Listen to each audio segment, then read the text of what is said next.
ಜೀವನ್ಮುಕ್ತ ಮಹಾತ್ಮರಿಗೆ ವಂದಿಸುತ್ತಾ, ಸರ್ವರ ಹೃದಯದಲ್ಲಿ ಅಡಗಿರುವಂತಹ ಪರಾತ್ಪರ ಚೈತನ್ಯಕ್ಕೆ ವಂದಿಸಿ.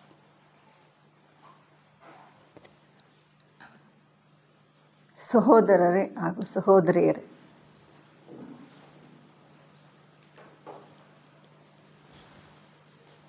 ನಮ್ಮ ಇಂದಿನ ಇಲ್ಲಿ ಭವಾಲಿ ವ್ಯಾಸಂಗ ಶಿಬಿರದ ನಿರ್ದೇಶಕರೇ ಹಾಗೂ ಇಂದಿನ ಉಪನ್ಯಾಸದ ಅಧ್ಯಕ್ಷತೆಯನ್ನು ವಹಿಸಿಕೊಂಡಿರುವಂತಹ ಡಾಕ್ಟರ್ ಜ್ಯೋತಿಯವರೇ ಹಾಗೂ ಸಹೋದರ ಸಹೋದರಿಯರು, ಪ್ರಾರಂಭದಲ್ಲಿ ಜ್ಯೋತಿಯವರು ನನ್ನ ಬಗ್ಗೆ ಕೆಲವು ವಿಚಾರಗಳನ್ನು ಹಂಚ್ಕೊಂಡಿದ್ದಾರೆ. ಆದರೆ ಥಿಯಾಸಫಿ ಸದಸ್ಯರಾಗಿರಬಹುದು, ಅಧ್ಯಯನವನ್ನು ಕೂಡ ಮಾಡಿರ್ಬೋದು. ಆದರೆ ಸಾಧನೆಯ ಹಾದಿನಲ್ಲಿ ಏನಾಗಿಂತ ಕಿರಿಯರಿಲ್ಲ ಅನ್ನೋ ಭಾವನೆಯಲ್ಲಿ ಸ್ಥಿತಿನಲ್ಲಿ ನಾನಿದ್ದೀನಿ. ಆ್ಯಕ್ಚುಲಿ ಹೇಳಬೇಕಂದ್ರೆ ನಮ್ಮ ಹಿರಿಯ ಸಹೋದರು ಯಾವಾಗಲೂ ಹೇಳ್ತಾ ಇದ್ದರು, ನಾನು ಹಿರಿಯ ಸಹೋದರು ಅಂದ್ಕೊಂಡು ಹೇಳುವಾಗೆ ನಮ್ಮ ಹಿರಿಯ ಸಹೋದರಾದರೆ ನಂಜನ್ ಶೆಟ್ಟರು ಅಂತಲೇ ನನ್ನ ಗಮನಕ್ಕೆ ಬರೋ ಅಂಥದ್ದು. ಯಾಕಪ್ಪ ಅಂತ ಹೇಳಿದ್ರೆ ಅವ್ರು ಹೇಳ್ತಾ ಇದ್ರು, ಈ ಥಿಯಾಸಫಿ ಗರಡಿನಲ್ಲಿ ಅನ್ನೋ ಪದನೇ ಬಳಸ್ತಿದ್ರು ಅವರು. ಇಲ್ಲಿ ಈ ಒಂದು ಗರಡಿಗೆ ಬಂದಾಗ ಒಂದಲ್ಲ ಒಂದು ದಿನ ಆ ದಾರಿನಲ್ಲಿ, ಈಗ ನಾವು ಆಧ್ಯಾತ್ಮಿಕತೆಯ ಕೂಸು ಶಿಶು ಅಂತ ಹೇಳೋರು, ಕೂಸುಗಳಾಗಿದ್ದೀವಿ. ಆದರೆ ಕೂಸು ಹಾಗೆ ಇರುತ್ತೆ, ಆ ಹಂತದಿಂದ ನಾವು ಅಲ್ಲಿ ಹೋಗಬೇಕು. ಆ ಮಾತನ್ನು ಜ್ಞಾಪಿಸ್ಕೊಳ್ತಾ ನೋಡಿ, ಇಲ್ಲಿವರೆಗೂ ಕೂಡ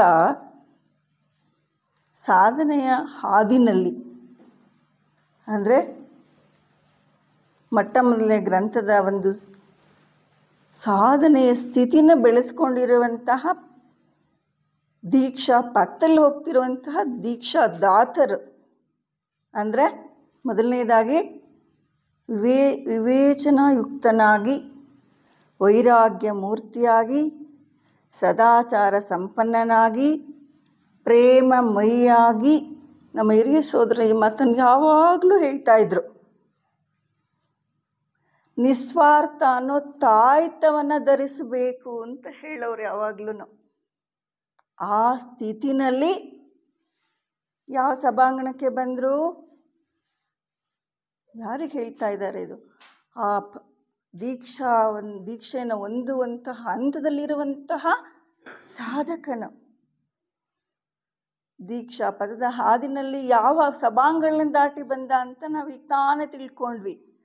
ಆಲ್ ಆಫ್ ಇಗ್ನೋರೆನ್ಸ್, ಅಜ್ಞಾನದ ಸಭಾಂಗಣವನ್ನು ದಾಟಿ, ಆಲ್ ಆಫ್ ಲರ್ನಿಂಗ್, ಕಲಿಕೆಯ ಸಭಾಂಗಣವನ್ನು ದಾಟಿ, ಈಗ ಕೊನೆಯ ಕ್ಷಣಗಳಲ್ಲಿ ನಾವು ನೋಡಿದ್ವಿ ಎಂತಹ ಒಂದು ಸ್ಥಿತಿ ಅದು.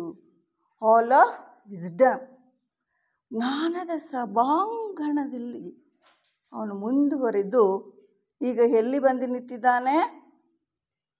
ಶೋಧಕನಾಗಿ, ಶೋಧನೆಯ ಹಂತದಲ್ಲಿ ನಿಂತಿದ್ದಾನೆ. ಅಂದರೆ ಅವನ ಮುಂದೆ ಈಗ ತೆರೆದ ಮಹಾದ್ವಾರದಲ್ಲಿ ನಿಂತಿದ್ದಾನೆ ಅಂತ ಹೇಳ್ತಾರೆ. ಮಹಾದ್ವಾರ ಅವನಿಗೆ ತೆರೆದಿದೆ, ಅಲ್ಲಿ ನಿಂತಿದ್ದಾನೆ.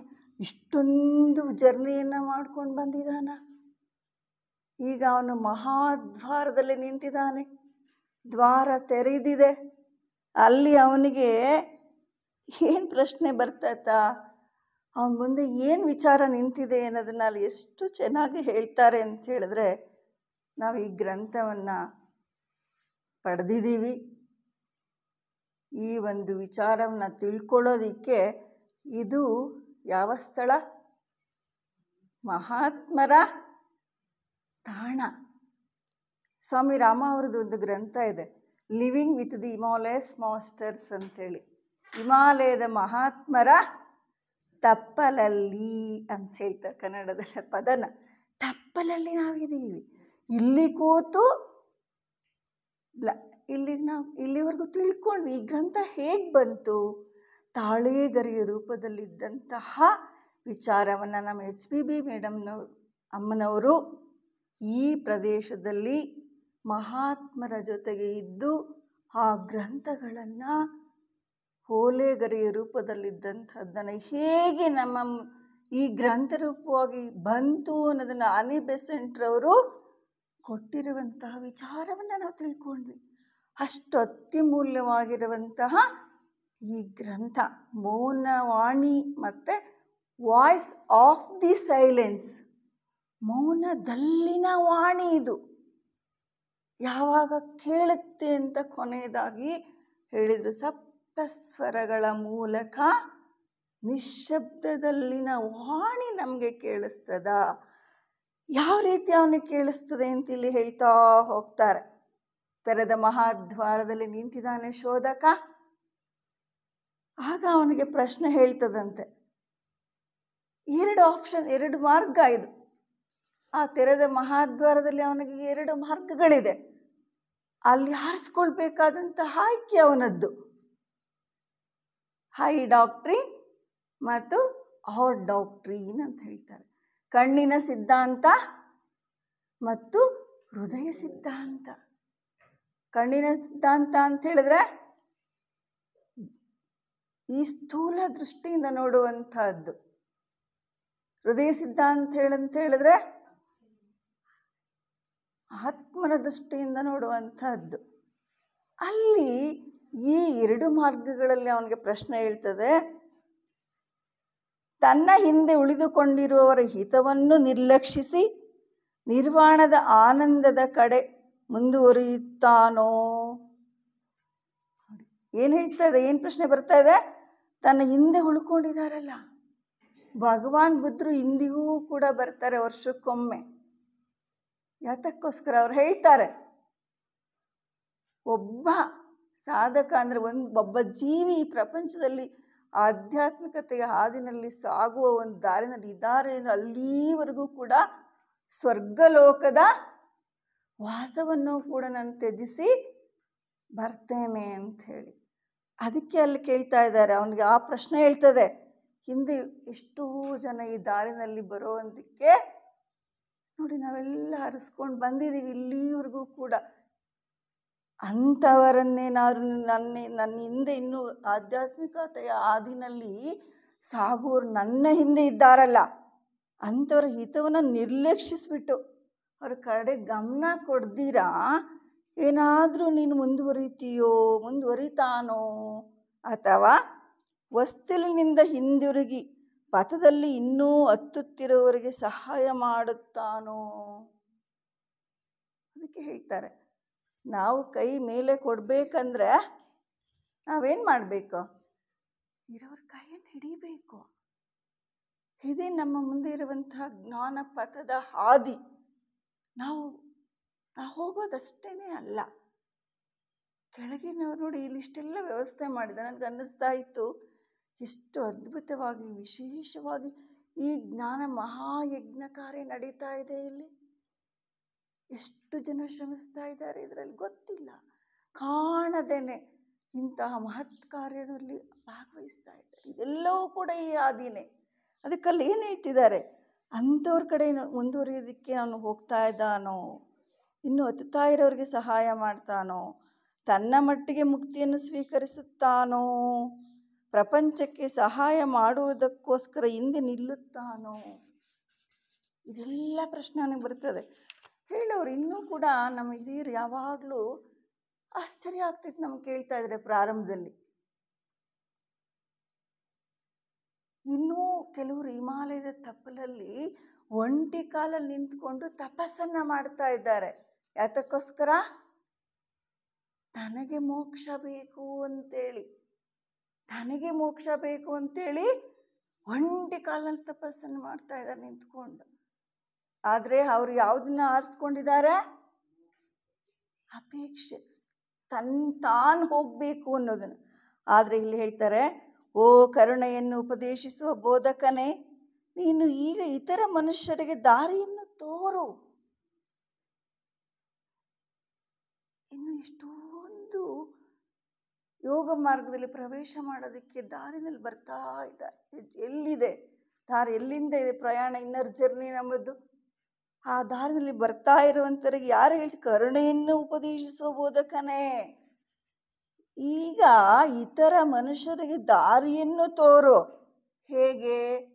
ಮಧುರವಾದ, ಹಿತಕರವಾದ, ಆನಂದದಾಯಕವಾದ ನಿಯಮದ ಹೆಬ್ಬಾಗಿಲು ತೆರೆದೀತೆ ಎಂದು ಬಾಗಿಲು ತಟ್ಟುತ್ತಾ ಅಜ್ಞಾನದಲ್ಲಿ ಅಂಧಕಾರದಲ್ಲಿ ಕಾಯುತ್ತಿರುವವರನ್ನೆಲ್ಲ ನೋಡು.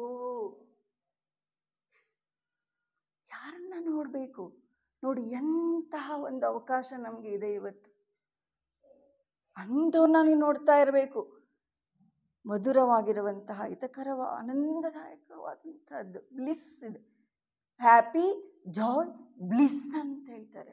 ಬ್ಲಿಸ್ ಅಂತ ಹೈಯರ್ ಕಾನ್ಶಿಯಸ್ನಲ್ಲಿರುವಂಥ ಒಂದು ಸ್ಥಿತಿಗೆ ಬಾಗಿಲು ತೆರೆದೀತ ಅಂದ್ರೆ ಇನ್ನು ಅಜ್ಞಾನ ಅಂದ್ರೆ ಈ ಪರ್ಟಿಕ್ಯುಲರ್ ಆಗಿ ಈ ಜ್ಞಾನದ ಒಂದು ಸ್ಥಿತಿಯನ್ನು ದಾಟೋದಿಕ್ಕೆ ತವಕದಿಂದ ಕಾಯ್ತಾ ಇದ್ದಾರೆ. ಅಂಧಕಾರದಲ್ಲಿ ಕಾಯುತ್ತಿರೋರನ್ನೆಲ್ಲ ನೋಡು. ಅಜ್ಞಾನದಲ್ಲಿ ಅಂದ್ರೆ ಮಾಯೆ ಅಂದ್ರೆ ಅಸತ್ಯವನ್ನ ಅಸತ್ಯ ಅನ್ಕೊಂಡು ಅಸತ್ಯವನ್ನ ಅಸತ್ಯ ಅಂದ್ರೆ ಮಾಯೆ ಅಂಧಕಾರದಲ್ಲಿ ಇರುವಂಥವ್ರನ್ನೆಲ್ಲ ನೋಡು. ಅದಕ್ಕೆ ಮುಂದಿನ ಶ್ಲೋಕ ಹೇಳ್ತದೆ ಅಲ್ಲಿ ಕವನ. ನಿನ್ನ ದಯೆಗೆ ನೀನೇ ಪ್ರಭುವಾಗಿರುವನೇ ಹೋ ಬೋಧಕನೇ, ನೀನು ಹೃದಯ ಸಿದ್ಧಾಂತವನ್ನು ನಮಗೆ ಪ್ರಕಟಿಸುವುದಿಲ್ಲವೋ? ಮುಕ್ತಿ ಮಾರ್ಗಕ್ಕೆ ನಿನ್ನ ಸೇವಕರಾದ ನಮ್ಮನ್ನು ಕರೆದೊಯ್ಯಲು ನಿರಾಕರಿಸುತ್ತೀಯೋ? ಮತ್ತೆ ಅವ್ರು ಕೇಳ್ತಾರೆ. ಆ ಹೃದಯ ಸಿದ್ಧಾಂತವನ್ನ ನಾವು ಅಂದ್ರೆ ಹೃದಯತಃ ನೋಡುವಂತಹ ಒಂದು ಸ್ಥಿತಿನಲ್ಲಿ ನಾವೆಲ್ಲರೂ ಹೋಗ್ಬೇಕಾಗಿರುವಂತಹ ಸಂದರ್ಭದಲ್ಲಿ ಕರೆಯೋದು ಅಂದ್ರೆ ನಾವು ಕರೆಯುತ್ತಾ ಇಲ್ಲ ಅಂದ್ರೆ ಅವರ ಕರೆಗೆ ಹೋಗೊಡ್ತಿಲ್ಲ. ಅವ್ರಿಗೆ ಮಾರ್ಗದರ್ಶನ ನೀಡೋದಕ್ಕೆ ಇವತ್ತು ಕಷ್ಟವನ್ನ, ನೋವನ್ನ, ದುಃಖವನ್ನ ಅನುಭವಿಸ್ತಿರುವಂಥ ಎಷ್ಟೊಂದು ಜೀವಿಗಳಿದ್ದಾರೆ. ಅವ್ರ ಕಡೆ ನಾವು ಗಮನ ಹರಿಸ್ತಾ ಇದ್ದೀವ? ಸಮಯ ಕೊಡ್ತಾ ಇದ್ದೀವ? ತನ್ನದೇ ಆದ ಪ್ರಪಂಚದಲ್ಲಿ ಮುಳುಗ್ತಾ ಇದ್ದೀವಲ್ವಾ? ಅಂಥವ್ರಿಗೆ ನಿರಾಕರಿಸ್ತಾ ಇದೀಯ ನೀನು. ಆ ಮುಕ್ತಿ ಮಾರ್ಗಕ್ಕೆ ಹೋಗುವಂಥ ಸೇವಕರನ್ನು ನೀನು ಕರೆದೊಯ್ಯೋದಿಕ್ಕೆ ನಿರಾಕರಣೆ ಮಾಡ್ತೀಯೋ ಅಥವಾ ಅವರಿಗೆ ನೀನು ಸಹಾಯ ಹಸ್ತವನ್ನು ನೀಡುತ್ತೀಯೋ ಅಂತ ಮುಂದಕ್ಕೆ ಹೇಳ್ತಾರೆ. ಆ 104ನೇ ಶ್ಲೋಕ ಹೇಳ್ತದ, ಯಾರು ಅವುಗಳನ್ನು ಸಮೀಪಿಸುತ್ತಾರೆ? ಆ ಒಂದು ಸ್ಥಿತಿಗೆ ಯಾರು ಸಮೀಪಿಸುತ್ತಾರೆ ಅಂತ 105 ಮುಂದೆ ಎಲ್ಲ ಶ್ಲೋಕಗಳು ಹೇಳ್ಕೊಂಡು ಬರ್ತಾರೆ. ಯಾರು ಅವುಗಳನ್ನು ಮೊದಲು ಪ್ರವೇಶಿಸುತ್ತಾರೆ? ಎಲ್ರಿಗೂ ಆಸೆ ಇದೆ, ಎಲ್ರಿಗೂ ತವಕ ಇದೆ, ಆದರೆ ಯಾರು ಪ್ರವೇಶ ಮಾಡ್ತಾರೆ?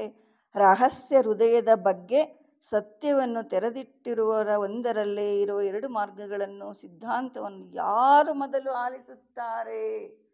ಇಷ್ಟೊಂದೆಲ್ಲ ಕೊಡ್ತಾ ಇದ್ದಾರೆ. ಈ ಸತ್ಯವನ್ನ ನಮ್ಮ ಮುಂದೆ ತೆರೆದಿಟ್ಟಿದ್ದಾರೆ, ಆದ್ರೆ ಯಾರು ಅವುಗಳನ್ನ ಆಲಿಸ್ತಾರೆ? ಅದಕ್ಕೆ ಭಗವದ್ಗೀತೆಯಲ್ಲಿ ಹೇಳುವಂತಹದ್ದು ಯಾವಾಗ್ಲೂ ಹೇಳಿವ್ರು, ಕೇಳಿ ಕೇಳಿ ಕಿವಿಗಳಲ್ಲಿ ಅದೇ ತುಂಬಿಬಿಟ್ಟಿದೆ. ಶೃಣ್ವಂತಿ ಕೇಳೋದಿಕ್ಕೇನೆ ಎಷ್ಟು ಜನ್ಮಗಳ ಪುಣ್ಯವೇ.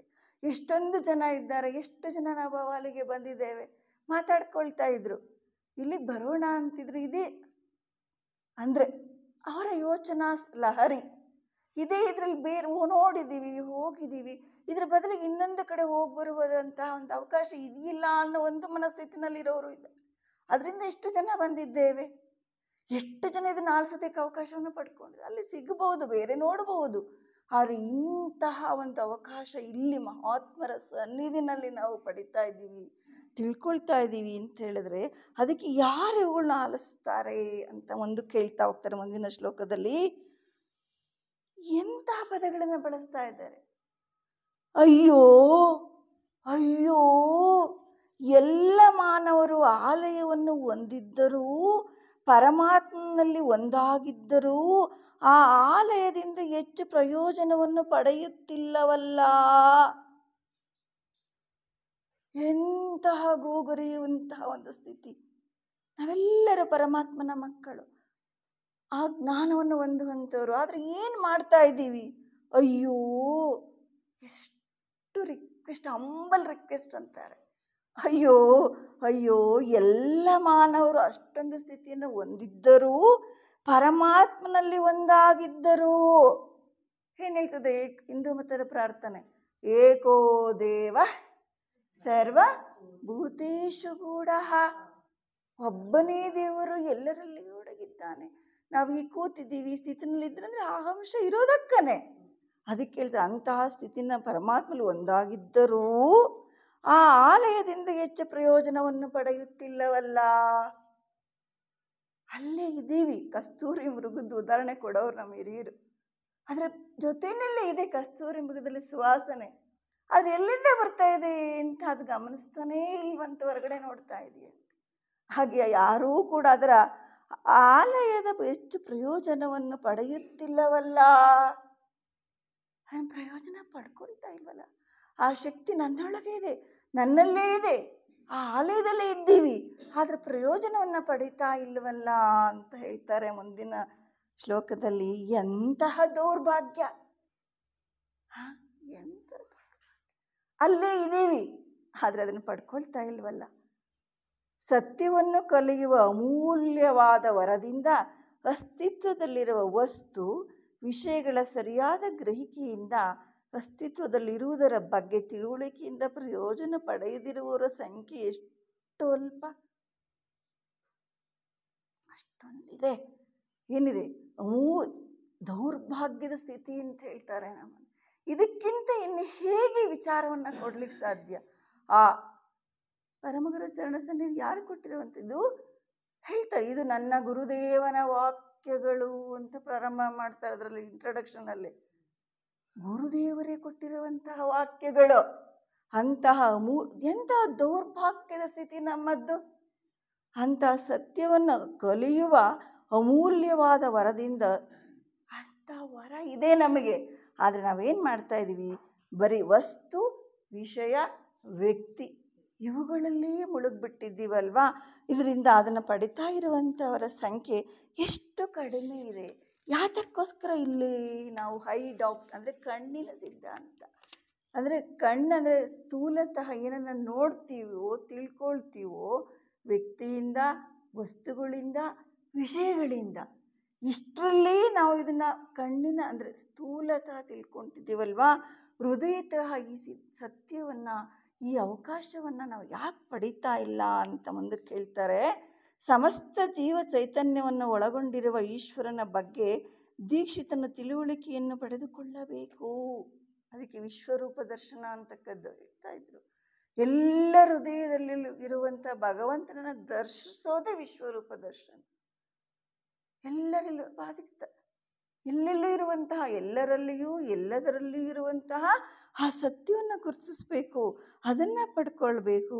ಅದಕ್ಕೆ ವಿವರಣೆಯನ್ನು ಕೊಡ್ತಾ ಹೇಳ್ತಾರೆ, ಪ್ರತಿಯೊಬ್ಬ ಮನುಷ್ಯನು ಸಾರಭೂತವಾಗಿ ದೈವಿಕ ಅಂದರೆ ದೈವಾಂಶವನ್ನು ಪಡೆದಿದ್ದಾನೆ. ಅವೆಲ್ಲ ಯಾರು? ಭಗವಂತನ ಅಂಶೀಭೂತರು, ಆ ಭಗವಂತನ ಚೈತನ್ಯವನ್ನೇ ಹೊಂದಿರುವಂಥವರು. ಆದರೆ ತನ್ನೊಳಗಿರುವ ಆ ದೈವಿಕತೆಯನ್ನು ಸಾಕ್ಷಾತ್ಕಾರ ಮಾಡಿಕೊಳ್ಳಬೇಕಾದರೆ ಅವನು ತನ್ನ ಸ್ವಂತ ಬೆಳಕಿನಿಂದ ಹೊರಬರಬೇಕು. ಆಗ ನೆರಳಿರುವುದಿಲ್ಲ, ಯಾವುದರ ಮಾಯಾಭ್ರಾಂತಿಯ ನೆರಳು ಇರುವುದಿಲ್ಲ. ಆಗ ಅವನು ತನ್ನಲ್ಲಿರುವಂತಹ ದೈವ ಶಕ್ತಿಯನ್ನು ಅರ್ಥ ಮಾಡ್ಕೊಳ್ತಾನೆ. ಮಾಯೆ ಹೇಳೋರು ನಾವು ಹಿರಿಯರು, ಮಾಯಾ ಬಜಾರ್ ಇದು ಅಂಥೇಳಿ. ಈ ಮಾಯೆಯಲ್ಲಿ ಮುಳುಗ್ಬಿಟ್ಟಿದ್ದೀವಿ. ನಿನ್ನೆ ಹೇಳ್ತಾ ಇದ್ರು, ಮಾಯೆ ಅಂದರೆ ಅಜ್ಞಾನ, ಅಜ್ಞಾನ ಅಂದರೆ ಮಾಯೆ ಅಂತೇಳಿದ್ರೆ ಯೋಗಿಗೆ ಯೋಗಿನಿಯಾಗಿ ಕಾಡಿತ್ತು ಮಾಯೆ ಅಂತ ಹೇಳಿದ್ರು. ಅದಕ್ಕೆ ವಚನಕಾರರು ಹೇಳ್ತಾರೆ, ನಾವು ಹೇಳ್ತೀವಿ ಮಾಯೆ ಅನ್ನೋದಕ್ಕೆ ಇವತ್ತಿನ ಪ್ರಪಂಚದ ಪರಿಸ್ಥಿತಿಗೆ ನಾವು ಒಳಗಾಗಿದ್ದೇವೆ. ಯಾವುದು ಮಾಯೆ? ಹೆಣ್ಣು ಮಾಯೆ ಎಂಬರು ಹೆಣ್ಣೂ ಮಾಯೆ ಇಲ್ಲ, ಮಣ್ಣು ಮಾಯೆ ಎಂಬರು ಮಣ್ಣು ಮಾಯೆ ಇಲ್ಲ, ಹೆಣ್ಣು ಹೊನ್ನು ಮಣ್ಣು ಮಾಯೆ ಎಂಬರು ಮೂರೂ ಮಾಯೆ ಇಲ್ಲ. ಹೆಣ್ಣು ಹೊನ್ನು ಮಣ್ಣು ಈ ಮೂರು ಬೇಕೆಂಬುವ ಮನದೊಳಗಣ ಆಸೆಯೇ ಮಾಯೆ ಅಂತ ಹೇಳಿದ್ರು. ಎಲ್ಲಿ ಕರ್ಕೊಂಡೋಗ್ಬಿಡ್ತದೆ. ಅದಕ್ಕೋಸ್ಕರ ಈ ಮಾಯೆ ನೆರಳಿನಿಂದ ಬಂದು ನಿಜವಾಗ್ಲೂ ಹಯಾಮ್ ರಾಣ ವರ್ಷಗಳು ಅದನ್ನೇ ನೋಡ್ತಾ ಹೋಗಿದ್ದವ್ರೇನು. ಹಯಾಮ್, ನಾನು ಯಾರು, ನಾನು ಯಾರು, ಅಯಾಮ್ ದಟ್ ತತ್ವಮಸಿ ಅಹಂ ಬ್ರಹ್ಮಾಸ್ಮಿ. ಆ ಭಗವಂತನ ಚೈತನ್ಯನೇ ನಾನು. ಆ ಶಕ್ತಿನೇ ನನ್ನಲ್ಲಿದೆ ಅಂದರೆ ಇನ್ನು ಯಾವ ಶಕ್ತಿಯನ್ನು ನಾನು ಹೊರಗಡೆಯಿಂದ ನೋಡಬೇಕು? ಇದು ಶೋಧಕ ಆ ತೆರೆದ ಮಹಾದ್ವಾರದಲ್ಲಿ ನಿಂತು ಆ ಜ್ಞಾನವನ್ನು ಅವನು ನೋಡ್ತಾ ಹೋಗಬೇಕು. ಅಂದರೆ ಮಾಯಾಭ್ರಾಂತಿಯನ್ನು ಕಳಚಿ ಎಷ್ಟು ಅದ್ಭುತವಾದ ವರ್ಣನೆಯನ್ನು ನಾವು ಮೊದಲನೇ ಉಪನ್ಯಾಸದಲ್ಲಿ ನಾವು ನೋಡಿದ್ವಿ.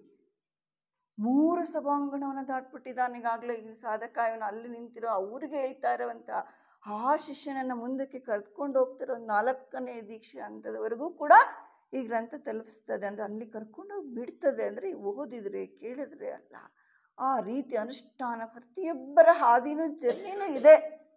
ಆದರೆ ಆ ನಿಟ್ಟಿನಲ್ಲಿರುವಂಥವನಿಗೆ ಹೇಳ್ತಾ ಇರುವಂತಹ ಈ ಒಂದು ವಿಚಾರ ಮುಂದೆ ಹೇಳ್ತಾರೆ. ಪಾಂಡಿತ್ಯ ಮತ್ತು ಆತ್ಮಜ್ಞಾನ. ಶೋಧಕ ಒಂದು ಹೆಜ್ಜೆ ಮುಂದೆ ಬಂದು ಆ ತೆರೆದ ಮಹಾದ್ವಾರದ ಬಾಗಿಲಲ್ಲಿ ಹಾರಿಸ್ಕೊಳ್ತಾ ಇದ್ದಾನೆ. ಅವನನ್ನು ಮುಂದಕ್ಕೆ ಕರ್ಕೊಂಡು ಹೋಗ್ತಾ ಹೇಳ್ತಾರೆ, ಈಗ ಹೋ ಗುರುಗಳೇ, ಜ್ಞಾನವನ್ನು ಪಡೆಯಲು ನಾನು ಏನು ಮಾಡಬೇಕು? ಈಗ ಮುಂದಿನ ಹಂತ ಜ್ಞಾನವನ್ನು ಪಡಿಬೇಕಾದ್ರೆ ನಾನು ಏನು ಮಾಡಬೇಕಂತ ಕೇಳ್ತಾರೆ. ಆಗ ಅವ್ರು ಹೇಳ್ತಾರೆ, ಮುಂದಕ್ಕೆ ಪ್ರಶ್ನೆ ತಗೊಂಡು ಹೋಗ್ತಾರೆ ಮುಂದಕ್ಕೂ. ಓ ಜ್ಞಾನಿಯೇ, ಪರಿಪೂರ್ಣತೆಯನ್ನು ಪಡೆಯಲು ನಾನು ಏನು ಮಾಡಬೇಕು? ಆ ಜ್ಞಾನವನ್ನು ಪಡೆಯೋದಕ್ಕೆ ಏನು ಮಾಡಬೇಕು? ಮತ್ತು ಆ ಪರಿಪೂರ್ಣತೆಯನ್ನು ಹೊಂದಬೇಕಾದ್ರೆ ನಾನು ಏನು ಮಾಡಬೇಕು ಅನ್ನೋದಕ್ಕೆ ಅವ್ರ ಮುಂದೆ ಹೇಳ್ತಾ ಹೋಗ್ತಾರೆ. ಮಾರ್ಗಗಳಿಗಾಗಿ ಹುಡುಕು. ಮಾರ್ಗ ಇದೆಯಪ್ಪ. ಪ್ರಪಂಚದಲ್ಲಿ ನಾವು ಅಚೀವ್ ಮಾಡಬೇಕಾದ್ರೆ, ನಮ್ಮ ಗೋಲನ್ನು ಪೂರ್ತಿ ಮಾಡಬೇಕಾದ್ರೆ ಎಷ್ಟು ದಾರಿನ ಹುಡುಕೊಂಡು ಹೋಗ್ತೀವಲ್ವ. Where there is a will there is a way ಅಂತ. ಎಲ್ಲಿ ದಾರಿ ಇದೆಯೋ, ಇಲ್ಲಿ ಇಚ್ಛಾಶಕ್ತಿ ಇದೆಯೋ ಅಲ್ಲಿ ಅವನಿಗೆ ಮಾರ್ಗ ಸಿಗುತ್ತೆ, ಅಚೀವ್ ಮಾಡ್ತಾನೆ. ಆದರೆ ಅದು ಎಷ್ಟು ಅನುಭವಿಸ್ತೀವೋ ಗೊತ್ತಿಲ್ಲ. ಆದರೆ ಇಲ್ಲಿ ನಿಜವಾದ ಮಾರ್ಗವನ್ನು ಹುಡ್ಕೋದಕ್ಕೆ ಅವ್ರು ಏನು ಹೇಳ್ತಾರೆ? ಆದರೆ ಓ ಶಿಷ್ಯನೇ, ಮಾರ್ಗಗಳಿಗಾಗಿ ಹುಡುಕೋ. ಆದರೆ ಓ ಶಿಷ್ಯನೇ, ನಿನ್ನ ಪಯಣವನ್ನು ಪ್ರಾರಂಭ ಮಾಡುವ ಮುನ್ನ ಪರಿಶುದ್ಧ ಹೃದಯವುಳ್ಳವನಾಗು. ಆಯ್ತಪ್ಪ, ಮಾರ್ಗವನ್ನು ಹುಡುಕೊಂಡು ಹೋಗುವಂತಹ ಸಂದರ್ಭದಲ್ಲಿ ಓ ಶಿಷ್ಯನೇ, ನಿನ್ನ ಪಯಣವನ್ನು ಪ್ರಾರಂಭ ಮಾಡುವ ಮುನ್ನ ಪರಿಶುದ್ಧ ಹೃದಯವುಳ್ಳವನಾಗು. Pure heart. ಗೋಲ್ಡನ್ ಸ್ಟೇರ್ಸ್ ಕೊಟ್ಟಿರೋದು ಅಮ್ಮವರು. ಅದ್ರಲ್ಲಿ ಮೊದಲನೇದೇ ಪ್ಯೂರ್ ಹಾರ್ಟ್. ನೋಡ್ಬೇಕು, ಪ್ಯೂರ್ ಹಾರ್ಟ್ ಅನ್ನೋದನ್ನ ನಾವು ಅದನ್ನು ಅನುಭವಿಸ್ಬೇಕು, ಫೀಲ್ ಮಾಡಬೇಕು. ನಾವು ಅವನ್ನ ಹೇಳ್ಬೇಕಾದ್ರೆ ತುಟಿ ಮಟ್ಟದಲ್ಲಿ ಹೇಳಬಾರ್ದು ಅಂತ ಹೇಳೋದು. ಫೀಲ್ ಮಾಡಿ ಹೇಳಿ. ಪ್ಯೂರ್ ಹಾರ್ಟ್ ಹೇಗಿರುತ್ತೆ ಅಂತ ಇಮ್ಯಾಜಿನೇಷನ್ ಮಾಡ್ಕೊಳ್ಳೋಣ. ಅದಕ್ಕೆ ಮುಂದೆ ಅವ್ರು ಕರ್ಕೊಂಡು ಹೋಗ್ತಾ ಹೇಳ್ತಾರೆ, ಮೊದಲನೇ ಹೆಜ್ಜೆಯನ್ನು ಇಡುವ ಮುನ್ನ ಸತ್ಯ ಅಸತ್ಯ, ನಿತ್ಯ ಅನಿತ್ಯಗಳ ನಡುವೆ ವಿವೇಚಿಸಲು ಕಲಿತುಕೋ. ಎಲ್ಲಕ್ಕಿಂತಲೂ ಮಿಗಿಲಾಗಿ ಪಾಂಡಿತ್ಯದ ಮೂಲಕ ಪಡೆಯುವ ತಿಳುವಳಿಕೆಯನ್ನು ಆತ್ಮಜ್ಞಾನದಿಂದ ಪ್ರತ್ಯೇಕಿಸಲು ಕಲಿತುಕೋ. ಡಿಸ್ಕ್ರಿಮಿನೇಷನ್ ಪ್ರಾರಂಭದ ಸ್ಟೆಪ್, ಮೊದಲನೆಯ ಹೆಜ್ಜೆನಲ್ಲೇ ಹೇಳಿದ್ರು. ಏನನ್ನ? ಸತ್ಯ ಯಾವುದು, ಅಸತ್ಯ ಯಾವುದು, ವಿವೇಕ ಅಂದರೆ ನಿತ್ಯ ಅನಿತ್ಯ. ನಾವು ಯಾವುದ್ರಲ್ಲಿ ಮುಳುಗ್ತಾ ಇದ್ದೀವಿ, ಯಾವುದನ್ನ ಒಂದೋದಕ್ಕೆ ಪಡಿತಾ ಇದ್ದೀವಿ? ಹಗಲು ರಾತ್ರಿ ರೆಸ್ಟ್ಲೆಸ್, ಎಲ್ಲವನ್ನು ಬಿಟ್ಬಿಟ್ಟಿದ್ದೀವಿ. ಸಂಪಾದನೆ, ಅನಿತ್ಯವಾಗಿರುವಂತಹ ಸಂಪಾದನೆಗೋಸ್ಕರ ಮಾಡ್ತಾ ಇದ್ದೀವಲ್ಲ. ಅದಕ್ಕೆ ಹೇಳ್ತಾ ಇದ್ದಾರೆ ಆ ಶಿಷ್ಯನಿಗೆ ಏನಂತ, ಅಂತಹ ಸ್ಥಿತಿಯಿಂದ ನಿತ್ಯ ಅನಿತ್ಯ ಸತ್ಯ ಅಸತ್ಯಗಳ ನಡುವೆ ವಿವೇಚನೆ ಕಲ್ತ್ಕೊಳ್ಳಪ್ಪ. ಆ ಪಾಂಡಿತ್ಯದ ಮೂಲಕ ತಿಳುವಳಿಕೆ, ಪಾಂಡಿತ್ಯ ಇನ್ಫಾರ್ಮೇಷನ್, ಅದು ನಾಲೆಡ್ಜ್, ನಾಟ್ ವಿಸ್ಡಮ್. ಬರೀ ಇನ್ಫಾರ್ಮೇಷನ್ ಅಂತ ಕಲೆಕ್ಟಿವ್ ತಿಳುವಳಿಕೆ ಅದು, ಬಟ್ ವಿಸ್ಡಮ್ ಅಲ್ಲ. ಅದನ್ನು ವಿಸ್ಡಮ್ ಅಂದರೆ ಪಾಂಡಿತ್ಯ. ಆ ಜ್ಞಾನವನ್ನು ಪಾಂಡಿತ್ಯದ ಮೂಲಕ ಪಡೆಯುವ ತಿಳುವಳಿಕೆಯನ್ನು ಆತ್ಮಜ್ಞಾನದಿಂದ ಪ್ರತ್ಯೇಕಿಸಲು ತಿಳಿದುಕೋ. ಇಲ್ಲಿ ಅದಕ್ಕೆ ಯಾವ ಕ್ಷಣದಲ್ಲಿ ನೀನು ಮೋಸ ಹೋಗ್ಬೋದು ಗೊತ್ತಿಲ್ಲ. ಅದಕ್ಕೋಸ್ಕರ ಪ್ರತಿ ಹೆಜ್ಜೆನಲ್ಲೂ ನೀನು ಆ ಡಿಸ್ಕ್ರಿಮಿನೇಷನ್, ಆ ವಿವೇಚನಾಯುಕ್ತನಾಗಿ ಆ ಸ್ಥಿತಿನಲ್ಲಿ ನೋಡು. ಅದಕ್ಕೆ ಮುಂದೆ ಹೇಳ್ತಾರೆ, ಯಾಕಪ್ಪ ಹೀಗಾಗಿದೆ, ಆ ಒಂದು ಸ್ಥಿತಿನ ನಾವು ನೋಡೋದಕ್ಕೆ ಏನು ಅಡ್ಡಿ ಆಗಿದೆ ಅಂತ ಹೇಳ್ತಾರೆ. ಹೌದು, ಅಜ್ಞಾನ ಒಂದು ಮುಚ್ಚಿರುವ ಗಾಳಿ ಇಲ್ಲದ ಪಾತ್ರೆ ಇದ್ದಂತೆ. ಅಜ್ಞಾನ ಅಂತಕ್ಕದ್ದು ಗಾಳಿ ಇಲ್ಲದ ಮುಚ್ಚಿರುವ ಒಂದು ಪಾತ್ರೆಯಂತೆ ಇದೆ. ಆತ್ಮವು ಒಂದು ಪಕ್ಷಿಯಂತೆ ಅದರೊಳಗೆ ಬಂಧಿಸಲ್ಪಟ್ಟಿದೆ. ಏನು ಮಾಡ್ಬಿಟ್ಟಿದೀವಿ ಒಳಗಡೆ? ಆ ಶಕ್ತಿಯನ್ನ, ಆ ಸ್ಥಿತಿನ, ಪರಮಾತ್ಮನ ಒಂದು ಎನರ್ಜಿ, ಪವರ್, ಸಮಥಿಂಗ್, ಆ ಏನು ವರ್ಡ್ ಹೇಳೋಣಂತೆ, ಒಂದು ಹೆಸರು ಕೊಡೋಣಂತೆ, ಅದನ್ನ ಏನು ಮಾಡ್ಬಿಟ್ಟಿದೀವಿ? ಆ ಶಕ್ತಿಯನ್ನ ಬಂಧಿಸಿ ಇಟ್ಬಿಟ್ಟಿದ್ದೇವೆ. ಆದರೆ ಹಾಡುವ ಹಕ್ಕಿ ಧ್ವನಿಗೈಯದೆ ನಿಶೇಷವಾಗಿ ಕುಳಿತಿದೆ ಮತ್ತು ಆಯಾಸದಿಂದ ಸಾಯುತ್ತಿದೆ ಅಂತ ಪದವನ್ನು ಬಳಸ್ತಾರೆ. ಸ್ಟಿಲ್ನೆಸ್, ಆ ಸ್ಥಿತಿನ ಮಾಡಿ ಮುಚ್ಚಿ ಇಟ್ಟುಬಿಟ್ಟಿದ್ದೀವಿ. ಅದಕ್ಕೆ ಅವಕಾಶನೇ ಕೊಡ್ತಾ ಇಲ್ಲ. ಅದಕ್ಕೆ ಹೇಳ್ತಾರೆ ಮುಂದೆ ಅದನ್ನು ಯಾವ ರೀತಿ ತೆಗೆದುಕೊಂಡು ಹೋಗ್ಬೇಕಂತ. ಜ್ಞಾನದ ಬೀಜಗಳು ಗಾಳಿ ಇಲ್ಲದ ಪ್ರದೇಶದಲ್ಲಿ ಮೊಳೆಯಲಾರವು. ಆ ಜ್ಞಾನದ ಬೀಜವನ್ನು ನಾವು ಏನು ಮಾಡ್ತಾ ಇದ್ದೀವಿ? ಎಲ್ಲ ಹಾಕ್ತಿದ್ದೀವಿ. ಅದನ್ನು ಹೊರಗಡೆ ಆ ಒಂದು ಪರಮಾತ್ಮನ ಶಕ್ತಿಯನ್ನು ನಾವು ಹೇಗೆ ಅನಾವರಣಗೊಳಿಸಬೇಕು? ಐಸಿಸ್ ಅನ್ವೀಲ್ಡ್, ಇದಕ್ಕೆ ಮೂಲ ಗ್ರಂಥ ಅನ್ವೀಲ್ಡ್. ಐಸಿ ಅಂದರೆ ಕನ್ನಡದ ಅರ್ಥ ಹಿರಿಯರು ಹೇಳ್ತಾರೆ ಜ್ಞಾನ ದೇವತೆಯ ಅನಾವರಣ, ಜಸ್ಟ್ ಮೂವ್ ಅಂತ ಹೇಳ್ತಾರೆ. ಅಷ್ಟೊಂದು ಜ್ಞಾನದ ಒಂದು ಅನಾವರಣ ಅಷ್ಟೇನೆ. ಅದಕ್ಕೆ ಅವರು ಹೇಗೆ ಮಾಡಬೇಕಂತ ಅದನ್ನು ಹೇಳ್ತಾರೆ. ಅದರಿಂದ ಮನಸ್ಸು ವಿಶಾಲವೂ ಆಳವೂ ಆಗಬೇಕು ಮತ್ತು ವಜ್ರ ಸತ್ಯದ ಕಡೆಗೆ ಅದನ್ನು ಆಕರ್ಷಿಸುವಂತಹ ಅಂಶಗಳನ್ನು ಪಡೆದಿರಬೇಕು. ಬ್ರಾಡ್ ಮೈಂಡ್, ವಿಶಾಲವಾದ ನಮ್ದು ಕಿಷ್ಕಿಂದ ಮನಸ್ಸು. ಕಿಷ್ಕಿಂದ ಎನ್ನ ಪದವನ್ನು ಹಿಂದಿನ ಕಾಲದಲ್ಲಿ ಬಳಸಿ ಕಿಷ್ಕಿಂದ ಕೋಟೆಯನ್ನು ಕಟ್ಕೊಂಡು ಬಿಟ್ಟಿದ್ದೇವೆ. ನಮ್ಮ ಅಹಂಕಾರ, ಹರಿಷಡ್ ವರ್ಗಗಳ ಕೋಟೆ ಒಳಗಡೆ ಬಂಧಿಸಿಟ್ಬಿಟ್ಟಿದ್ದೇವೆ. ಅದಕ್ಕೆ ಅವ್ರು ಏನು ಹೇಳ್ತಾರೆ? ಬ್ರಾಡ್ ಮೈಂಡ್, ವಿಶಾಲವಾಗಿ ಎಲ್ಲೆಲ್ಲೂ ಇರುವಂಥ ಭಗವಂತನ ಚೈತನ್ಯವನ್ನು ಪ್ರತಿಯೊಬ್ಬರಲ್ಲೂ ವ್ಯಕ್ತಿಶಃ ನೋಡಬಾರ್ದು, ಭಗವಂತನ ಚೈತನ್ಯವನ್ನು ಗುರುತಿಸ್ಬೇಕು. ಅದಕ್ಕೆ ಅವ್ರು ಹೇಳ್ತಾ ಇದ್ದಾರೆ ಅಂತಹ ವಿಶಾಲವೂ ಆಳವೂ ಆಗಬೇಕು ಮತ್ತು ವಜ್ರಸತ್ವದ ಕಡೆಗೆ ಅದನ್ನು ಆಕರ್ಷಿಸುವಂತಹ ಅಂಶಗಳನ್ನು ಪಡೆದಿರಬೇಕು.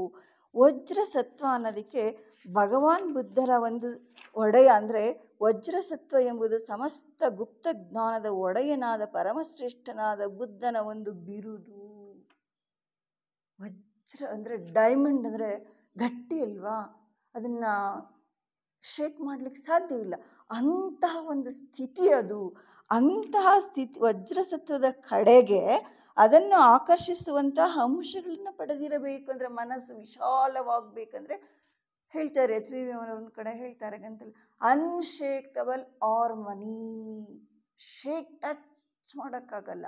ಅದಕ್ಕೆ ಹಡ್ವಿನ್ ಅರ್ನಾಲ್ಡ್ ಅವ್ರು ಬರೆದಿರುವಂತಹ ಲೈಟ್ ಆಫ್ ಏಷ್ಯಾದ ಜ್ಯೋತಿನ ಗ್ರಂಥದಲ್ಲಿ ನಮ್ಮ ಸೋದರಿ ಕಮಲಮ್ಮ ಶಾಂಪೂರ್ ಗುರು ಅವರು ಬರೆದಿದ್ದಾರೆ. ಒಂದೊಂದು ಎಷ್ಟು ಚಂದ ಬರೆದಿದ್ದಾರೆ ಅಂದರೆ ಕೊನೆಗೆ ಅವ್ರು ಹೇಳ್ತಾ ಅದರಲ್ಲಿ ಅದ್ಭುತವಾದ ವರ್ಣನೆಯನ್ನು ಮಾಡಿದ್ದಾರೆ. ಕೊನೆಯ ಸಂದರ್ಭದಲ್ಲಿ ಇಡೀ ಶಕ್ತಿಯ, ದುಷ್ಟಶಕ್ತಿಯ ಮಾರ ಅಂತ ಒಂದೊಂದು ಹೆಜ್ಜೆ ಗಾವುದ ಅಂದರೆ ಬುದ್ಧರ ಜ್ಞಾನೋದಯಕ್ಕಿಂತ ಒಂದೊಂದು ಜಾವದಲ್ಲಿ ಹೇಗೆ ಪ್ರಹಾರ ಮಾಡ್ತಾನೆ ಅಂತ ಅದ್ಭುತವಾದ ವರ್ಣನೆಯನ್ನು ಮಾಡಿದ್ದಾರೆ. ಅದಕ್ಕೆ ಅಲ್ಲಿ ಹೇಳ್ತಾ ಇದ್ದಾರೆ, ಅಂಥ ವಜ್ರಸತ್ವ ಅನ್ಶೇಕಬಲ್ ಹಾರ್ಮೋನಿಯ ಸ್ಥಿತಿಗೆ ನೀನು ಆಕರ್ಷಿಸಲ್ಪಡಬೇಕು. ಆಗ ಮನಸ್ಸು ವಿಶಾಲವಾಗ್ತದ. ಯಾವಾಗಲೂ ಅದಕ್ಕೆ ಹಾಟ್ ಡಾಕ್ಟ್ರಿನ್, ಹೈ ಡಾಕ್ಟ್ರ್ ಅಂದರೆ ಕನ್ನಡದಲ್ಲೇ ಬಳಸೋಣಂತೆ. ಗುಪ್ತ ಸಿದ್ಧಾಂತ ಅಂದರೆ ಹೃದಯ ಸಿದ್ಧಾಂತ, ಹೃದಯತಃ ನೋಡಬೇಕು. ಹಾರ್ಟ್, ಸೋಲ್ ಟು ಸೋಲ್ ಅಂತ ಹೇಳೋರು ಹಿರಿಯರು. ಹಾರ್ಟ್ ಟು ಹಾರ್ಟ್ ಅಲ್ಲ, ಸೋಲ್ ಟು ಸೋಲ್ ಅಂತೇಳಿ ಆ ಸ್ಥಿತಿಗಿನ ಅಂಶಗಳನ್ನು ಪಡ್ಕೊಳ್ಬೇಕು. ಅದನ್ನು ಎಲ್ಲಿ ಹುಡುಕ್ಬೇಕಂತ ಹೇಳ್ತಾರೆ ಮುಂದೆ. ಅಂತಹ ಅಂಶಗಳನ್ನು ಮಾಯೆಯ ರಾಜ್ಯದಲ್ಲಿ ಹುಡುಕಬೇಡ. ಈ ಮಾಯೆಯ ರಾಜ್ಯದಲ್ಲಿ ನೀನು ಅದನ್ನ ಹುಡುಕಬೇಡ. ಮಾಯೆಗೆ ಅತೀತನಾಗಿ ಹಾರಿ ಹೋಗು. ನಾವು ರೆಕ್ಕೆ ನಿಲ್ಲಿಟ್ಕೊಂಡಿದ್ದೀವಿ ಇಲ್ಲಿ. ಅದಕ್ಕೆ ಹಿರಿಯರು ಹೇಳೋರು, ಹದ್ದು ಮೇಲೆ ಹಾರಾಡ್ತಾ ಇದ್ರು ಕೂಡ ಅದ್ರ ದೃಷ್ಟಿ ಹಾಗೆ. ನಾವು ಅದಕ್ಕೆ ಸಿಂಪಲ್ ಲಿವಿಂಗ್, ಹೈ ಥಿಂಕಿಂಗ್ ಅಂತ ಹೇಳೋವಂಥದ್ದು. ಉನ್ನತವಾದ ಚಿಂತನೆಗಳಿರಬೇಕು. ಅದಕ್ಕೆ ಎಲ್ಲದಕ್ಕೂ ಮೂಲ ಹೇಳ್ತೀರಿ ನೆನ್ನೆ, ಒಂದು ಕಾಸ್ ಆ್ಯಂಡ್ ಎಫೆಕ್ಟ್. ಒಂದು ಕಾರಣ ಕಾರ್ಯ ನಡೆದಿದೆ ಅಂದರೆ ಆ ಕಾಸ್ಗೆ ಥಾಟ್ಸೇ ಮೂಲ, ಫೌಂಡರ್ ಅವನೇನೆ, ಅದೇನೆ. ಅದಕ್ಕೋಸ್ಕರ ಅವ್ರು ಹೇಳ್ತಾ ಇದ್ದಾರೆ, ಈ ಮಾಯೆಯ ಸಾಮ್ರಾಜ್ಯದಲ್ಲಿ ಹುಡುಕ್ಬೇಡಪ್ಪ, ಅತೀತನಾಗಿ ಹಾರಿ ಹೋಗು. ಅಂದರೆ ಹೈಯರ್ ಕಾನ್ಷಿಯಸ್ಸಲ್ಲಿ ನೀನು ಹಾರಿ ಹಾರಿ ಹೋಗು ಅಂತೇಳಿ. ಅಂದರೆ ಆ ಸ್ಥಿತಿ ನಿಲ್ಲೋದಕ್ಕೆ ನಿಜವಾಗ್ಲೂ ಈ ಪ್ರಪಂಚದ ಮಾಯೆಯ ಸ್ಥಿತಿನ ನಾವು ಅರ್ಥ ಮಾಡ್ಕೊಳ್ಬೇಕು. ಇದು ಹೇಗೆ ಬಿಟ್ಟನೆಂಬರೆ ಬಿಡದೀ ಮಾಯೆ ಅಂತೀವಲ್ಲ, ಏನಿದೆ ಇದರಲ್ಲಿ ಅಂಶ ಅಂಥೇಳಿ ನಿಜವಾಗ್ಲೂ ಇದಕ್ಕೊಂದು ಉದಾಹರಣೆ ನೋಡೋದೇ ಆದರೆ, ನಮ್ಮ ತುಳಸಿದಾಸರದ್ದು ಯಾವಾಗಲೂ ಅದು ನೆನಪಾಗ್ತದ. ತುಳಸಿದಾಸರಿಗೆ ಹೆಂಡತಿ ಅಂದರೆ ಬಹಳ ಪ್ರಾಣ. ಅವರ ಹೆಂಡತಿ ಯಾವಾಗಲೂ ತುಂಬ ಹಚ್ಕೊಂಡಿರ್ತಾರೆ. ಒಮ್ಮೆ ಮನೆಗೆ ಬರ್ತಾರೆ, ರತ್ನಾವಳಿ ಅಂತ ಅವಳ ಹೆಸರು, ರತ್ನಾವಳಿ. ಅವಳು ಇರೋದಿಲ್ಲ, ಹೆಂಡತಿ ಇಲ್ವಲ್ಲ ಅಂತ ಹೇಳಿಬಿಟ್ಟು ಗೊತ್ತಾಗ್ಬಿಡುತ್ತೆ, ಅಮ್ಮನ ಮನೆ ತಾಯಿ ಮನೆಗೆ ಹೋಗಿದ್ದಾಳೆ ಅಂದ್ಬಿಟ್ಟು ಸೀದಾ ಹೋಗ್ಬಿಟ್ಟು ಹೆಂಡತಿ ಮುಂದೆ ನಿಂತ್ಬಿಡ್ತಾರೆ. ಅವಳಿಗೆ ಆಶ್ಚರ್ಯ, ಹೇಗೆ ಬಂದ್ರಿ ನೀವು? ಅಲ್ಲಿ ನೋಡು, ಹಿಂದಿನ ಕಾಲದಲ್ಲಿ ಮಾಳಿಗೆ ಮನೆ ಅಂತ ಇರ್ತಿತ್ತು ಮಣ್ಣಿಂದ, ಅಲ್ಲಿ ನೋಡಿ ಗವಾಕ್ಷಿ ಇತ್ತು, ಅಲ್ಲೊಂದು ಹಗ್ಗ ಕಟ್ಟಿರೋದು ಇಳಿದ್ಬಿಟ್ಟು ಬಂದೆ. ಅಲ್ಲಿ ಹೋಗಿ ನೋಡಿದ್ರೆ ಅದು ಹಗ್ಗ ಆಗಿರಲ್ಲ, ಹಾವಾಗಿರ್ತದ. ಆ ಹಾವನ್ನು ಹಿಡಿದು ಜಿಗಿದು ಬಂದು ಅವಳ ಮುಂದೆ ನಿಂತ್ಬಿಟ್ಟಿರ್ತಾಳೆ. ಅವಳು ಹೇಳ್ತಾಳೆ, ಅಯ್ಯೋ ಹಾವು ರೀ ಅದು, ಹಾವು ಹಿಡಿದು ಬಂದು ನಿಂತುಬಿಟ್ಟಿದ್ದೀರಲ್ಲ ನೀವು. ಅಯ್ಯೋ, ಇಂತಹ ಒಂದು ಸ್ಥಿತಿನ ನೀವು ನನ್ನಲ್ಲಿಟ್ಟಿರುವಂತಹ ಈ ಮಾಯಾಭ್ರಾಂತಿ, ಈ ದೇಹ ಸ್ಥಿತಿಗಿಂತ ಈ ಒಂದು ನಿಮ್ಮ ಒಂದು ಪ್ರೀತಿಯನ್ನು, ಪ್ರೇಮನ ಶ್ರೀರಾಮನಲ್ಲೇ ಇಟ್ಟಿದ್ದೆ ಆದರೆ ನಿನ್ನ ಜನ್ಮ ಸಾರ್ಥಕವಾಗ್ತದೆ ಅಂತ ಹೇಳ್ತಾಳೆ ಆ ಮಹಾತಾಯಿ.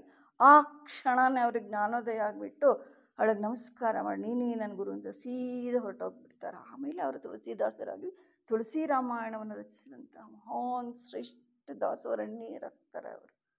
ಅಂತಹ ಒಂದು ಸ್ಥಿತಿ, ಮಾಯಾಭ್ರಾಂತಿಯನ್ನು ನಾವು ಅರ್ಥ ಮಾಡ್ಕೊಳ್ಬೇಕು. ಇದಕ್ಕೆ ಇನ್ನೊಂದು ಚಿಕ್ಕ ಅದಕ್ಕೆ ಅನುಗುಣವಾಗಿರುವಂಥ ಉದಾಹರಣೆ ನಾವೆಲ್ಲ ಓದಿ ತಿಳ್ಕೊಂಡಿದ್ದೇವೆ. ಬಹಳ ಹಿಂದೆ ಉತ್ತಾನಪಾದ ಅಂತ ರಾಜ ಇರ್ತಾನೆ, ಅವನಿಗೆ ಸುರುಚಿ ಮತ್ತು ಸುನೀತಿ ಅಂತ ಇಬ್ಬರು ಹೆಂಡ್ತಿರ್ತಾರೆ. ಅವರು ಧ್ರುವ ಮತ್ತು ಉತ್ತಾನ ಅಂತ ಇಬ್ಬರು ಮಕ್ಕಳಿರ್ತಾರೆ. ಎಷ್ಟು ಸರಳವಾದ ಸೂಕ್ಷ್ಮವಾಗಿ ತಿಳಿಸ್ಕೊಟ್ಟಿದ್ದಾರೆ. ಆ ಒಂದು ಸುನೀತಿಯ ಮಗ ಧ್ರುವ ಬರ್ತಾರೆ, ತಂದೆ ಉತ್ತಾನಪಾದ ಸಿಂಹಾಸನದಲ್ಲಿ ಕೂತಿರ್ತಾರೆ. ಆ ಮಗು ಬಂದ ತಕ್ಷಣ ಧ್ರುವ ನೋಡ್ತಾನೆ, ಸುರುಚಿಯ ಮಗ, ಚಿಕ್ಕ ಹೆಂಡತಿಯ ಮಗ ತೊಡೆ ಮೇಲೆ, ರಾಜನ ತೊಡೆ ಮೇಲೆ ಕೂತಿರ್ತದೆ.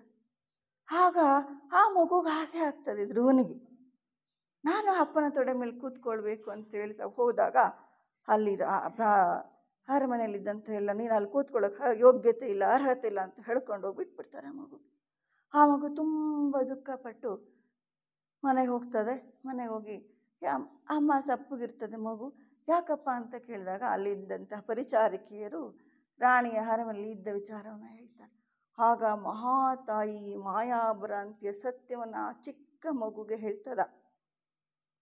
ಅಯ್ಯೋ ಕಂದ, ಇದು ನಿಮ್ಮ ಅಪ್ಪನ ಸಿಂಹಾಸನದ ಚರ್ಮದ ತೊಡೆಯ ಸಿಂಹಾಸನ, ಅದು ಅಶಾಶ್ವತವಾದದ್ದು.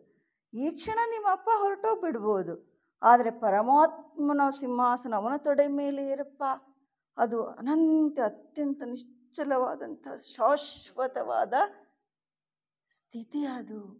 ಅಂದ ತಕ್ಷಣನೇ ಆ ಮಗು ಏನು ಮಾಡ್ತೀವಿ, ಧ್ರುವ ನಕ್ಷತ್ರ ಅಂತ ನಾವು ನೋಡ್ತೀವಿ, ಅಂತಹ ಸ್ಥಿತಿನ ತಲುಪಿಡ್ತು.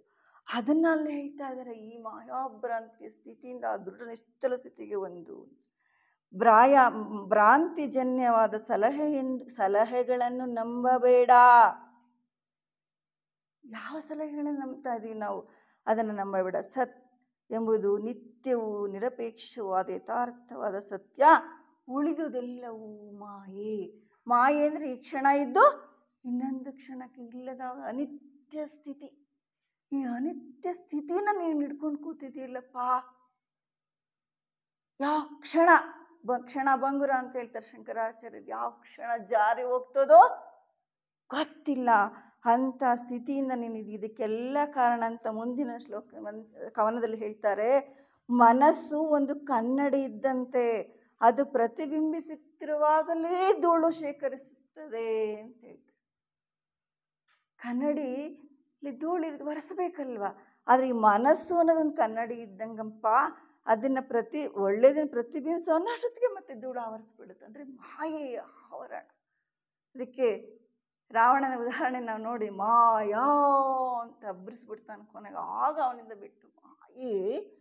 ಅವ್ರು ಹೇಳಿದರು, ಜೀವನದ ಉದ್ದೇಶದಲ್ಲಿ ಶ್ರೀಕೃಷ್ಣಮೂರ್ತಿಗಳು ಹೇಳ್ತಾರೆ, ಕೊನೆಗೆ ಇನ್ನೇನು ಸಂದರ್ಭದಲ್ಲಿ ಒಂದು ಕೇದಿಗೆ ತಾರೆಗರಿ ಇದಕ್ಕೆ ಹೇಳ್ತಾರೆ, ಕೊನೆಯ ಕ್ಷಣದಲ್ಲಿ ನಾನು ಅನ್ನೋದು ಯಾವ ರೂಪದಲ್ಲಿ ಘಟಸರ್ಪದ ಹಾಗೆ ನಿಲ್ಲುತ್ತದೆ.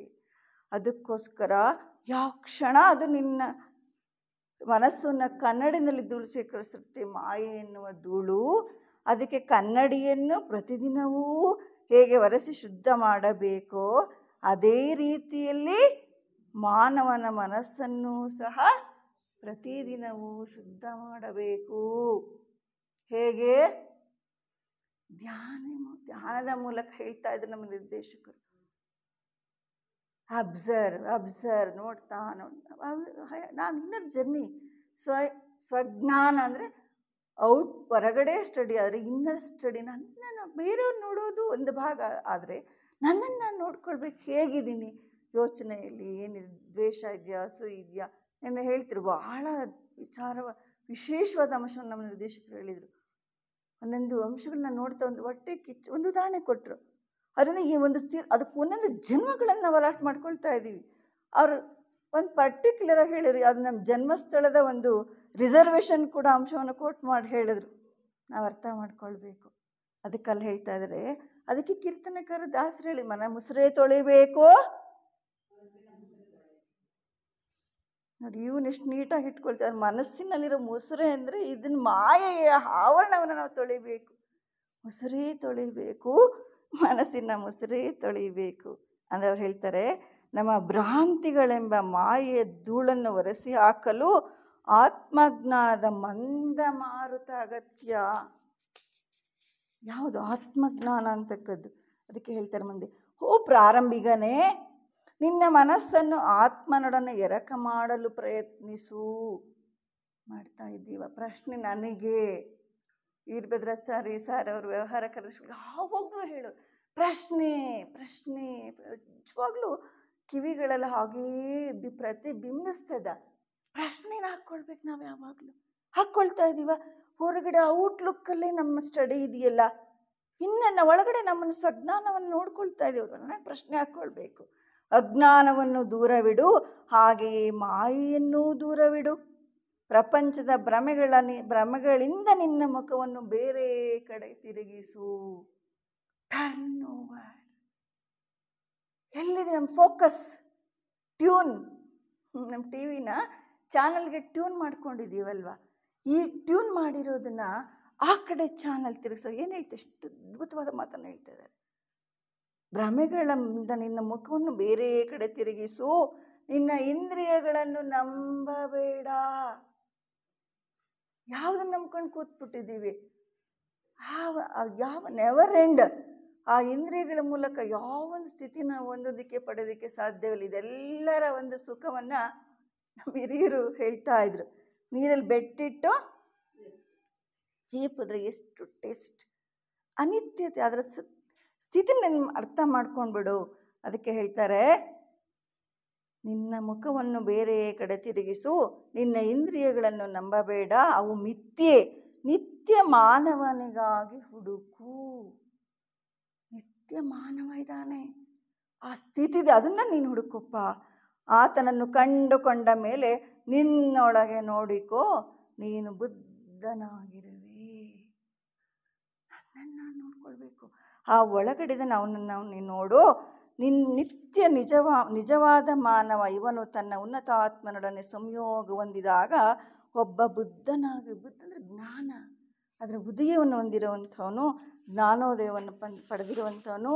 ಅದಕ್ಕೆ ಹೇಳ್ತಾರೆ, ಇಲ್ಲಿ ಇನ್ನೂ ಒಂದು ಅಂಶ ನಿನ್ನನ್ನು ಶೇಕ್ ಮಾಡ್ತತೆ. ಅದಕ್ಕೆ ಹೇಳ್ತಾರೆ, ಓ ಭಕ್ತನೇ, ಸ್ತುತಿಗೆ ನಿಂದೆಗೆ ಕಿವಿಗೊಡಬೇಡ. ಇಲ್ಲಿ ಬಿದೋಗ್ಬಿಡು. ಫಸ್ಟ್ ಆಫ್ ಆಲ್ ನಾನು ತಪ್ಪೇನಿಲ್ಲ, ಇದೊಂದು ಕ್ವಾಲಿಟೀಸ್ ಅಂತ ಏನು ಹೇಳ್ಕೊಡೋದೇನಲ್ಲ ಅಲ್ವಾ? ತಪ್ಪೇನಿದೆ ಹೇಳೋದ್ರಲ್ಲಿ? ನಾನು ಅದೇ ಹೋಗ್ತಾ ಇದ್ದೀವಿ, ದಾರಿನಲ್ಲಿ ಜರ್ನಿನಲ್ಲಿ ಹೋಗ್ತಿರ್ತೀವಿ. ಹೊರಗಡೆ ಇರೋ ವೆಹಿಕಲ್ ಹೋಗ್ಬೇಕಾದ್ರೆ ದಾರಿಲಿ ಹೋಗ್ತೀವಿ, ಆದರೆ ಹಂಪ್ಸ್ ಬಂದಾಗ ಕಷ್ಟಪಡ್ತೀವಿ. ನಾನು 2 ವೀಲರಲ್ಲಿ ಹೋಗ್ಬೇಕಾದ್ರೆ ಹಂಪ್ಸಲ್ಲಿ ಹೋಗಲ್ಲ, ಕಷ್ಟ ಅಂದ್ಬಿಟ್ಟು ಸೈಡಲ್ಲಿ ಹೋಗ್ತೀನಿ. ಅಲ್ಲಿ ಸ್ವಲ್ಪ ಸ್ಲೋಪ್ ಇರುತ್ತಲ್ಲ, ಆದರೆ ಹಂಪ್ಸನ್ನು ದಾಟಲೇಬೇಕು. ಅಲ್ಲಿನ ಆಕ್ಸಿಡೆಂಟ್ ಆಗ್ತದೆ. ಅದಕ್ಕೆ ನಾನು ನಿಜವಾಗ್ಲೂ ಕೂಡ ಬಹಳ ಎಚ್ಚರಿಕೆಯನ್ನು ಮಾತನ್ನು ಗಮನಿಸಿ, ಇಲ್ಲಿ ನಮಗೆ ಭವರೋಗ ವೈದ್ಯರೊಬ್ಬರು ಇದ್ದಾರೆ, ದೊಡ್ಡವರು. ನಿಜವಾಗ್ಲೂ ತುಂಬ ಖುಷಿ ಆಗ್ತಿದೆ ನನಗೆ. ಐ ಥಿಂಕ್ ಹಂಚ್ಕೊಳ್ತಾ ಇದ್ದೀನಿ, ನಾನು ಔಟ್ಡೆಡ್ಲಿ ಹಂಚ್ಕೊಳ್ತಾ ಇದ್ದೀನಿ. ದಟ್ ಈಸ್ ನಮ್ಮನ್ನು ಪ್ರಾಕ್ಟಿಕಲ್ ಆಗಿ ಆ ಸ್ಥಿತಿ ಕರ್ಕೊಂಡು ಹೋಗುವಂಥ ವೇ ಇದು. ಎಂಥ ಯಾರಿಗೋಸ್ಕರ? ನಮಗೋಸ್ಕರ, ನಮ್ಮನ್ನು ಕೈ ಹಿಡಿದು ಅಲ್ಲಿಗೆ ಕರ್ಕೊಂಡು ಹೋಗೋದಿಕ್ಕೆ. ಅದನ್ನು ಅವನು ಬಹಳ ಹೇಳೋರು ನಮಗಿರ್ಬೋದು, ಫೀಲ್ ಮಾಡುವಂಥ ಕ್ಷಣ ದುಃಖ ಸ್ಥಿತರಾಗಿ ಹಂಗೆ ಸ್ತಬ್ಧರಾಗ್ಬಿಡ್ತಿದ್ರು. ಈ ಮಕ್ಕಳನ್ನ ನಾನು ಆ ಸ್ಥಿತಿಗೆ ಯಾವ ರೀತಿ ಕರ್ಕೊಂಡು ಹೋಗ್ಲಿ? ಈಗ ನಮ್ಮ ಮಗು ಒಂದು ಉನ್ನತವಾದಂಥ ಅಚೀವ್ಮೆಂಟ್ ಹೊಂದಿಲ್ಲ ಅಂದರೆ ನಾವು ತಂದೆ ತಾಯಿಗಳು ಬಿಟ್ಬಿಡ್ತೀವ? ಏನಾದರೂ ಮಾಡ ಆ ಮಗುನ ಆ ಸ್ಥಿತಿ ತಲುಪಿಸ್ಬೇಕನ್ನ ತುಟಿತಾ ಇರ್ತದಲ್ಲ, ಹಾಗೆ ನಮ್ಮ ಹಂಬಲ್ಲಾಗಿ ಅವ್ರು ಇದು ಮಾಡ್ತಿದ್ರು. ಅದಕ್ಕೆ ಅವ್ರು ಹೇಳ್ತಾರೆ, ಸ್ತುತಿ ನಿಂದೆಗಳಿಗೆ ನೀನು ಕಿವಿಗೊಡಬೇಡ ಓ ಶಿಷ್ಯನೇ. ಆತ್ಮಸ್ತುತಿ ಒಂದು ಎತ್ತರ ಗೋಪುರವಿದ್ದಂತೆ, ಗರ್ವಿಷ್ಠನಾದ ಮೂರ್ಖನೊಬ್ಬನು ಅಲ್ಲಿ ಹತ್ತಿದ್ದಾನೆ. ಯಾರು ಕೂತಿದ್ದಾರೆ? ಗರ್ವ ಅಹಂಕಾರ ತುಂಬಿದೆ ಅಂದರೆ ಅವನು ಎಲ್ಲಿ ಮೂರ್ಖ ಅಲ್ಲೇ ಕೂತ್ಬಿಟ್ಟಿದ್ದಾನೆ, ಅದನ್ನು ಹತ್ತಿದ್ದಾನೆ. ತಾನೊಬ್ಬನೇ ಅದರ ಮೇಲೆ ಗರ್ವದಿಂದ ಕುಳಿತಿದ್ದಾನೆ. ಅವನು ತಿಳ್ಕೊಂಡಿದ್ದಾನೆ ಏನು ಮಹಾ ಸಾಧನೆ. ಅವನು ಯಾರು? ಗರ್ವದಿಂದ ಕುಳಿತಿದ್ದಾನೆ. ಅವನನ್ನು ಬಿಟ್ಟು ಬೇರೆ ಯಾರು ಅವನ ಕಡೆ ನೋಡುತ್ತಿಲ್ಲ. ಅವನಷ್ಟಕ್ಕೆ ಅಹಮ್ಮಿಂದ ನೋಡ್ಕೊಂತಿದ್ದಾನೆ, ಅವನ ಕಡೆ ಯಾರೂ ನೋಡ್ತಿಲ್ಲ. ಅನೇಕರು ಸಲ್ಲದ ಸ್ತುತಿಗಳಿಂದ ಕೆಟ್ಟು ಹೋಗಿದ್ದಾರೆ. ಎಂತ ಮಾತನ್ನು ಹೇಳ್ತಿದ್ದಾರೆ! ಸ್ತುತಿಗಳಿಗೆ ಕೇಳಿ ಕೆಟ್ಟು ಹೋಗ್ತಿದ್ದಾರೆ. ಯಾರು ಭವಿಷ್ಯದಲ್ಲಿ ಬರುವುದನ್ನು ಅಥವಾ ತಮಗಿಂತ ಎತ್ತರದಲ್ಲಿರುವುದನ್ನು ಸ್ಪಷ್ಟವಾಗಿ ನೋಡಲಾರರೋ ಅಂತಹವರನ್ನು ಸ್ತುತಿ ಅಹಂಭಾವಕ್ಕೆ ಕರೆದೊಯ್ಯುತ್ತದೆ. ತಮಗಿಂತ ಕೀಳು ಮಟ್ಟದವರೊಡನೆ ತಮ್ಮನ್ನು ಹೋಲಿಸಿಕೊಳ್ಳುತ್ತಾರೋ ಅಂತಹವರು ಗರ್ವದಿಂದ ಬಿಟ್ಟು ಹೋಗುವ ಸಂಭವವೆಚ್ಚು. ಡಿಸ್ಕ್ರಿಮಿನೇಷನ್. ಇಲ್ಲಿ ಎಂತಹ ಒಂದು ಸ್ಥಿತಿ ನಾವು ಅರ್ಥ ಮಾಡ್ಕೊಳ್ಬೇಕು, ಸಾಧಕ ಮುಂದೆ ಸಾಗಬೇಕು ಅನ್ನೋದಕ್ಕೆ ಮುಂದಿನ ಅಧ್ಯಾಯದಲ್ಲಿ ಹೇಳ್ತಾ ಹೋಗ್ತಾರೆ. ಕಾರ್ಯೋನ್ಮುಖವಾದ ಜೀವಿತ, ಕಾರ್ಯಕ್ಕೆ ಅಂತ ನನ್ನ ಕಾಲ್ ಟು ಆಕ್ಷನ್ ಅಂತ ಹೇಳ್ತಾರೆ. ಯಾವಾಗ? ಈಗಲೇ, ಈ ಕ್ಷಣನೇ.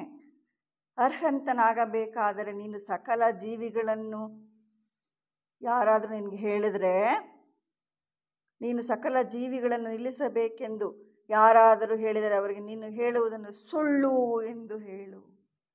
ಏನಾದರೂ ನೀನು ಮಿಸ್ಗೈಡ್ ಮಾಯಿ ಸಮಥಿಂಗ್ ಅಂತ ಒಳಗಡೆಯಿಂದ ನಾನು ಮನಸ್ಸಿನ ಪ್ರವೇಶ ಆಗಿ ಅದೇನಾದರೂ ರೂಪದಲ್ಲಿ ಹೇಳಕ್ಕೆ ಬಂದರೆ ನೀನು ಹೇಳು.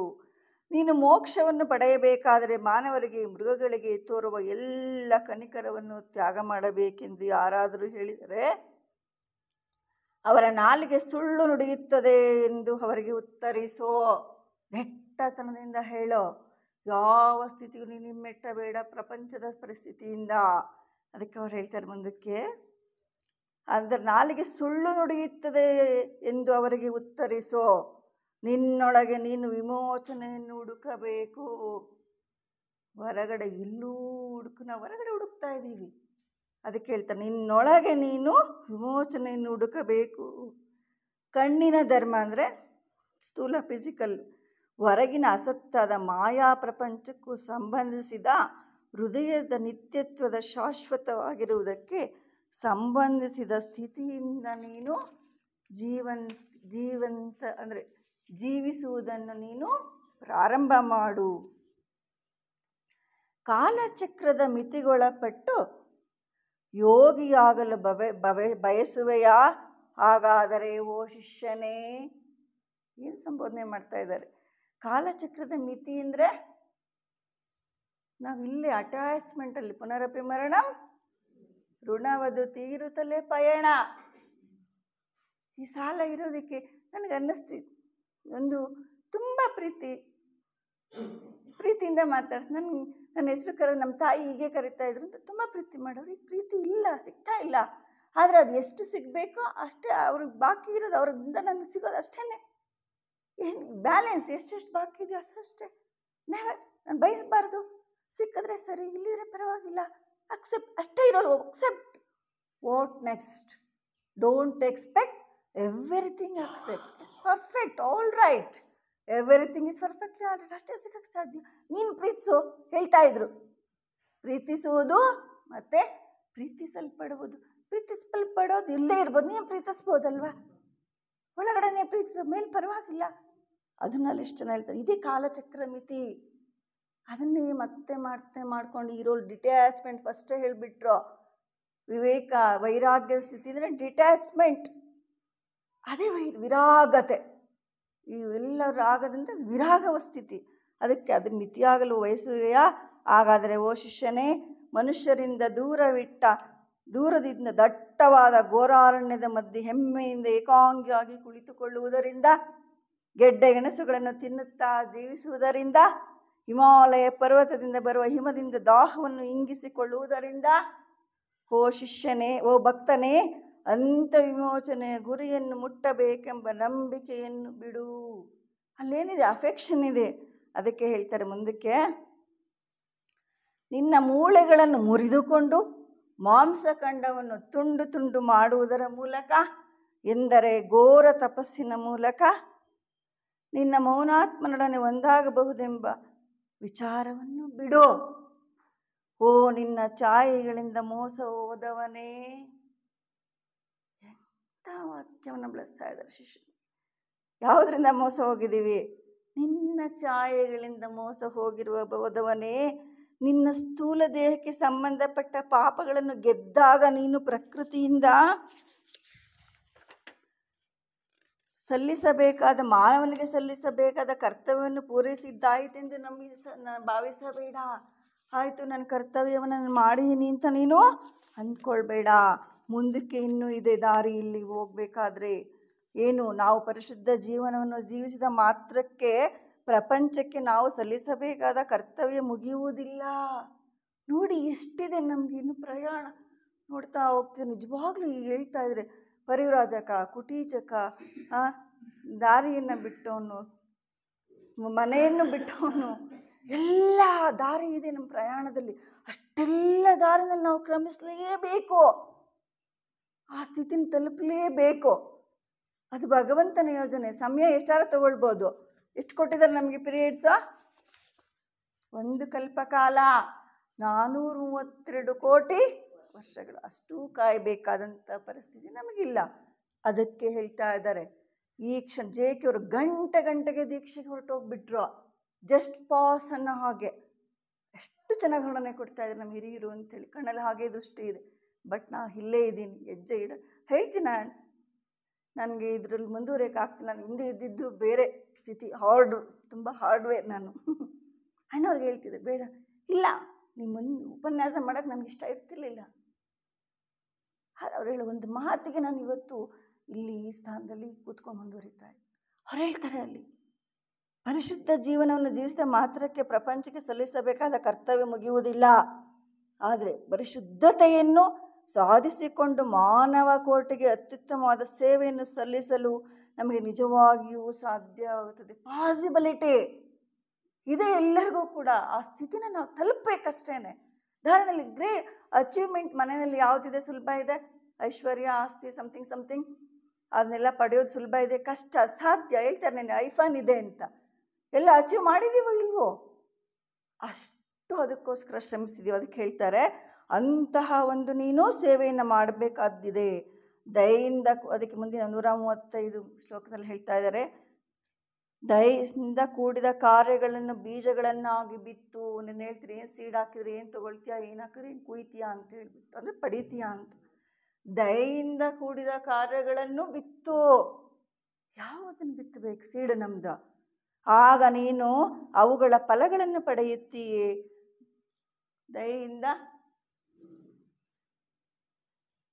ದಯೆಯಿಂದ ಕಾರ್ಯ ಮಾಡಬೇಕಾದ ಸಂದರ್ಭದಲ್ಲಿ ನಿಷ್ಕ್ರಿಯನಾಗಿದ್ದರೆ, ಕಾರ್ಯ ಮಾಡದಿದ್ದರೆ ಅದೊಂದು ಭಯಂಕರ ಪಾಪವಾಗುತ್ತದೆ. ನೋಡಿ ಎಂತ ಎಚ್ಚರಿಕೆ ಮಾತು ಹೇಳ್ತಾ ಇದ್ದಾರೆ. ಏನು ಹೇಳ್ತಾ ಇದ್ದಾರೆ? ದಯೆಯಿಂದ ಕಾರ್ಯಗಳನ್ನು ಮಾಡಬೇಕಾದ ನಿಷ್ಕ್ರಿಯನಾಗಿದ್ದರೆ, ಕಾರ್ಯವನ್ನು ಮಾಡಿದ ದೊಡ್ಡ ಭಯಂಕರ ಪಾಪ. ಯಾವ ಪಾಪಗಳನ್ನು ನಾವು ಮಾಡ್ಕೊಳ್ತಾ ಇದ್ದೀವಿ?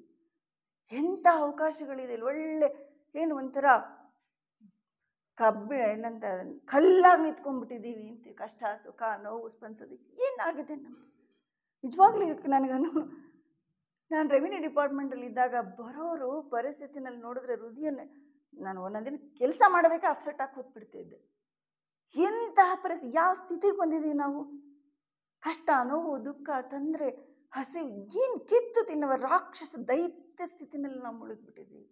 ಅದಕ್ಕೆ ಅವ್ರು ಹೇಳ್ತಿದ್ದಾರೆ, ಏನು ಮಾಡ್ತಾ ಅದರಿಂದ ಏನು ಹೆಮ್ಮೆ ಇದೆಯಾ, ಅಹಂಕಾರ ಇದೆಯಾ, ಯಾವ ಸ್ಥಿತಿ ಇದೆ, ಏನು ಮಾಡ್ಕೊಳ್ತಾ ಇದೆಯಾ ನೀನು? ಭಯಂಕರ ಪಾಪವನ್ನು ಉಂಟು ಮಾಡ್ಕೊಳ್ತಾ ಇದ್ದೀವಿ.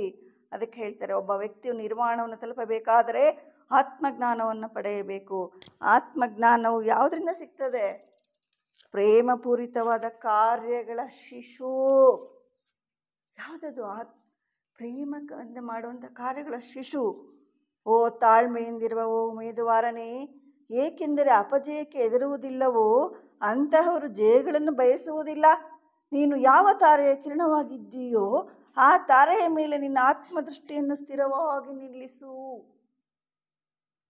HPB ಅವರು ಆ ಕೊನೆಯ ವಾಕ್ಯವನ್ನು ನಮ್ಮ ಹಿರಿಯ ಸಹೋದರಿ ಯಾವಾಗಲೂ ಹೇಳೋರು, ಕೀಪ್ ದ ಅನ್ಬ್ರೋಕನ್ ಚೈನ್ ಅಂತ.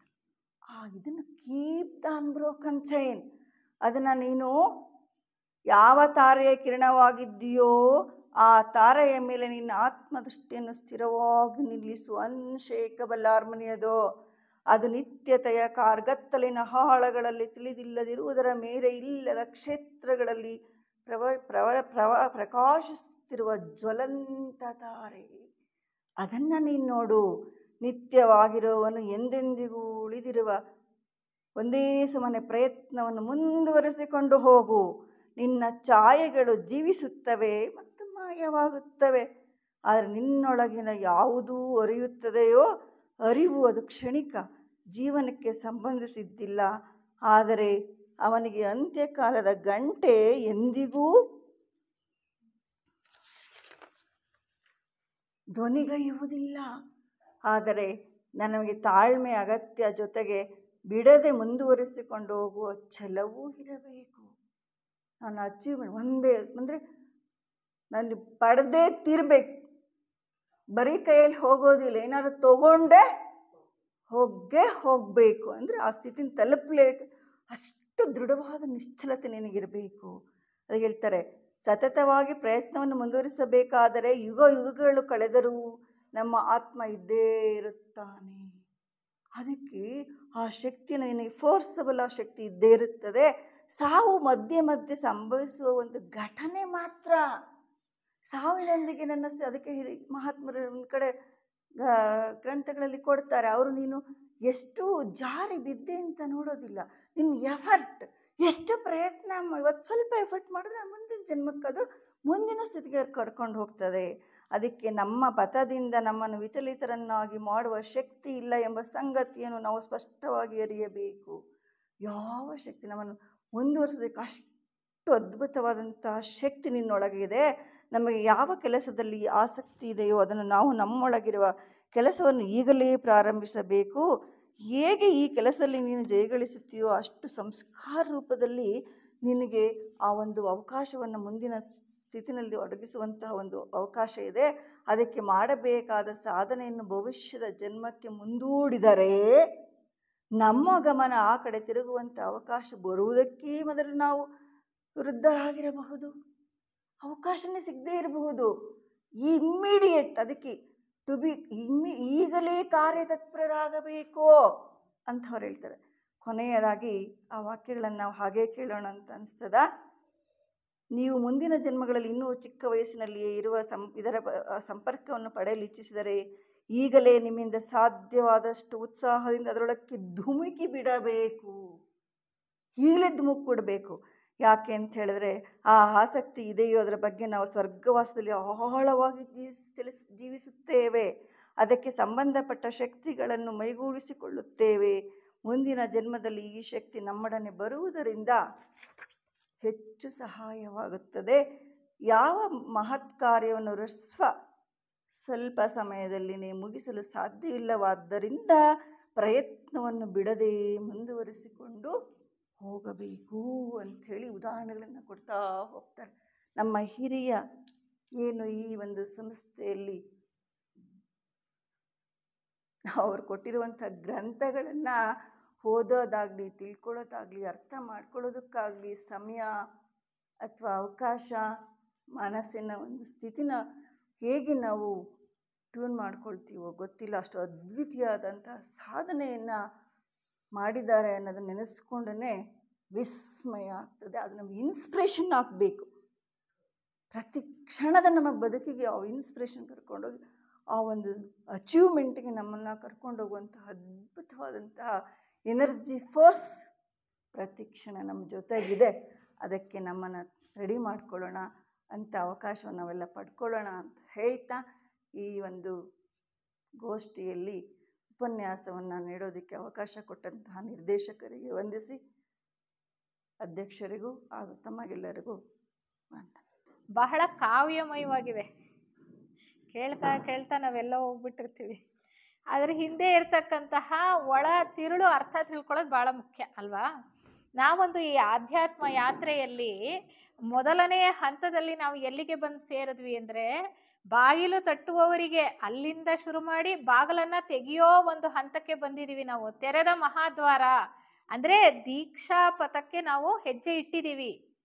ಸ್ವಸ್ವರೂಪದ ಅರಿವಾದ ನಂತರ ದೀಕ್ಷಾ ಪಥಕ್ಕೆ ನಾವು ಹೆಜ್ಜೆಯನ್ನಿಟ್ಟು ಅಂದರೆ ದೀಕ್ಷೆಯನ್ನು ಪಡ್ಕೊಂಡಿದ್ದೀವಿ, ಸಂದೇಶವನ್ನು ಪಡ್ಕೊಂಡಿದ್ದೇವೆ. ನಮ್ಮ ಸ್ವಸ್ವರೂಪದ ಅರಿವು ನಮಗೆ ಚೆನ್ನಾಗಿ ಆಗಿದೆ. ದ್ವಾರ ದೊಡ್ಡದಾಗಿ ತೆಗೆದಿದೆ. 2 ಮಾರ್ಗಗಳಿದೆ. ಮುಖ್ಯವಾಗಿ ನಾವು ತಿಳ್ಕೊಳ್ಬೇಕಾಗಿರೋದು, ಈ ತೆರೆದ ಮಹಾದ್ವಾರದಲ್ಲಿ 2 ಮಾರ್ಗಗಳಿದೆ. ಆ 2 ಮಾರ್ಗ ಯಾವುದಪ್ಪ ಅಂತಂದ್ರೆ, ಒಂದು ದೀಕ್ಷಾ ಮಾರ್ಗ, ಇನ್ನೊಂದು ಮೋಕ್ಷ ಮಾರ್ಗ. ನನಗೋಸ್ಕರ ನಾನು ಮೋಕ್ಷ ಪಡ್ಕೊಂಡ್ರೆ ಸಾಕು ಅಂತ ಇನ್ನು ಮುಂದುವರೆದು ಹೋಗ್ತಕ್ಕಂಥದ್ದು ಒಂದು ಮಾರ್ಗ ಆದ್ರೆ, ದೀಕ್ಷಾ ಮಾರ್ಗ ಹಂಚ್ತಕ್ಕಂಥ ಮಾರ್ಗ. ನನ್ನ ಜೊತೆ ಸಹಮಾನವರಿದಾರಲ್ಲ, ಅವರನ್ನ ಕೈ ಹಿಡಿದು ಎತ್ತಬೇಕು, ಅವರನ್ನ ನಾನು ಈ ದಾರಿಯಲ್ಲಿ ಕರ್ಕೊಂಡು ಹೋಗ್ಬೇಕು ಅಂತ ತ್ಯಾಗ ಮಾಡ್ತಾನಲ್ಲ, ಆ ತ್ಯಾಗ ಮಾರ್ಗ ಈ ದೀಕ್ಷಾ ಮಾರ್ಗ. ಅದನ್ನ ನಾವು ಚೆನ್ನಾಗಿ ತಿಳ್ಕೊಳ್ಬೇಕು. ನಮ್ಮ ಥಿಯಾಸಫಿ ಹೇಳ್ತಕ್ಕಂಥದ್ದು ಈ ದೀಕ್ಷಾ ಮಾರ್ಗವನ್ನೇ, ಈ ತ್ಯಾಗದ ಮಾರ್ಗವನ್ನೇ ನಮ್ಮ ಥಿಯಾಸಫಿ ಹೇಳ್ತಕ್ಕಂಥದ್ದು. ನಮ್ಮ ಮಹಾತ್ಮರು, ಈ ಥಿಯೋಸಾಫಿಕಲ್ ಸೊಸೈಟಿ ಪ್ರಾರಂಭ ಮಾಡಿರ್ತಕ್ಕಂತಹವರು, ಹಿನ್ನೆಲೆಯಲ್ಲಿ ಇರ್ತಕ್ಕಂಥ ಮಹಾತ್ಮರು ಕೂಡ ಈ ತ್ಯಾಗ ಮಾರ್ಗವನ್ನೇ ಆರಿಸ್ಕೊಂಡು ಮುಂದುವರೆದಿರ್ತಕ್ಕಂಥವ್ರು. ಅಂದ್ರೆ ಮಾನವ ಕೋಟಿಯ ಕಲ್ಯಾಣಕ್ಕಾಗಿ ತನ್ನ ಉನ್ನತಿಯನ್ನು ಕೂಡ ಬದಿಗಿಟ್ಟು ತನ್ನ ಸಹಮಾನವರನ್ನು ಕೂಡ ನಾನು ಜೊತೆಗೆ ಕರ್ಕೊಂಡು ಹೋಗ್ತೀನಿ ಅಂತಕ್ಕಂತಹ ಮಾರ್ಗವನ್ನ ಆರಿಸ್ಕೊಳ್ತಾನೆ ಅಂತಕ್ಕಂಥದ್ದು. ಅದೇ ಈ ಹಾರ್ಟ್ ಡಾಕ್ಟ್ರಿನ್ ಅಂತಕ್ಕಂಥದ್ದು. ಅಂತಃಕರಣ ಅಷ್ಟು ಇದ್ರೆ ಅವನಿಗೆ, ಮಾನವ ಕೋಟಿಯ ಮೇಲೆ ಅಷ್ಟು ಪ್ರೇಮ ಇದ್ದಾಗ ಅವರನ್ನು ಕೂಡ ನನ್ನ ಜೊತೆಯಲ್ಲಿ ಕೈ ಹಿಡಿದು ಕರ್ಕೊಂಡು ಹೋಗ್ತೀನಿ ಅಂತಕ್ಕಂಥ ಮಾರ್ಗ ಇದೆಯಲ್ಲ, ಅದೇ ಈ ದೀಕ್ಷಾ ಮಾರ್ಗ. ಅದೇ ಹಂಚ್ತಕ್ಕಂಥ ಮಾರ್ಗ ತ್ಯಾಗ ಮಾರ್ಗ. ಅದನ್ನ ನಾವೆಲ್ಲ ತಿಳ್ಕೊಳ್ಬೇಕಾಗಿದೆ. ಅಂದ್ರೆ ಇದುವರೆಗೂ ನಾವು ತಿಳ್ಕೊಂಡಂಥದ್ದು, ಬಾಗಿಲು ತಟ್ಟಿದ್ದೇವೆ, ಸಾಧನೆಯನ್ನ ಮಾಡಿದ್ದೇವೆ, ಆ ಒಂದು ಸ್ವಸ್ವರೂಪದ ಅರಿವನ್ನ ಪಡ್ಕೊಂಡಿದ್ದೇವೆ, ದೀಕ್ಷಾ ಮಾರ್ಗದಲ್ಲಿ ಹೆಜ್ಜೆ ಇಟ್ಟಿದ್ದೇವೆ, ದೀಕ್ಷೆಯನ್ನ ಪಡ್ಕೊಂಡಿದ್ದೇವೆ, ನಮ್ಮ ಸ್ವಸ್ವರೂಪವನ್ನ ಅರ್ಥಕೊಂಡಿದ್ದೇವೆ, ಮಾರ್ಗವನ್ನ ಕಂಡುಕೊಂಡಿದ್ದೇವೆ. ಮುಂದಿನ ಭಾಗದಲ್ಲಿ ಬರ್ತಕ್ಕಂಥದ್ದೇ ಆಧ್ಯಾತ್ಮಿಕ ಮಾರ್ಗ ಕ್ರಮಣ. ಹೇಗೆ ಜೀವನ ಮಾಡ್ತೀವಿ, ಅಂದ್ರೆ ದೀಕ್ಷೆಯನ್ನ ಪಡ್ಕೊಂಡಿರ್ತಕ್ಕಂಥವನು ಈ ಹಂಚ್ತಕ್ಕಂಥ ಮಾರ್ಗದಲ್ಲಿ ಹೇಗೆ ಜೀವನವನ್ನ ಮಾಡ್ತಾನೆ ಅಂತಕ್ಕಂಥದ್ದೇ ನಮ್ಮ 3ನೇ ಉಪನ್ಯಾಸ, ಅರ್ಹಂತನ ಜೀವಿತ. ಅದನ್ನ ನಾವು ಮುಂದಿನ ಒಂದು ಉಪನ್ಯಾಸದಲ್ಲಿ ತಿಳ್ಕೊಳ್ಳೋಣ. ಅದಕ್ಕೆ ಮುಂಚೆ ಈಗ